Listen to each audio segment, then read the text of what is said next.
మహబూబ్ నగర్ తాండూర్ రూట్లో నడిచే తాండూర్ డిపో బస్సులో మహిళలు లేకున్నా కండక్టర్ వారి పేరిట టికెట్లను జారీ చేసి వాటిని కిటికీలో నుంచి బయటకు పారేసిన ఘటనపై బస్సులో కండక్టర్ చేతివాటం శీర్షికన ఆదివారం నమస్తే తెలంగాణలో ప్రచురితమైన కథనం సోషల్ మీడియాలో వైరల్ అయింది. దీంతో మహబూబ్ నగర్ జిల్లా కోస్గి మండలం సల్కర్పేట్ జనుంపల్లి గ్రామాల యువకులు కండక్టర్ బస్సులో నుంచి పారేసిన టికెట్లను గుర్తించారు. సల్కర్పేట్ శివారులో 16 టికెట్లు, జనుంపల్లి శివారులో 45 టికెట్ల కట్టలను సేకరించారు.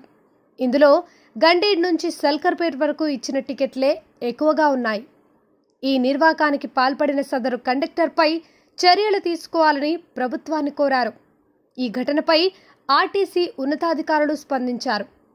తాండూర్ డిపోకు చెందిన bus TS34 TA 5189 conductor K Srinivas బస్సులో మహిళలు ఎక్కకున్న టికెట్లు ప్రింట్ చేసి మహిళా ప్రయాణికులు ఎక్కినట్టు చూపించడం గురించి తమకు వీడియోతో కూడిన ఆధారాలు చేరాయన్నారు.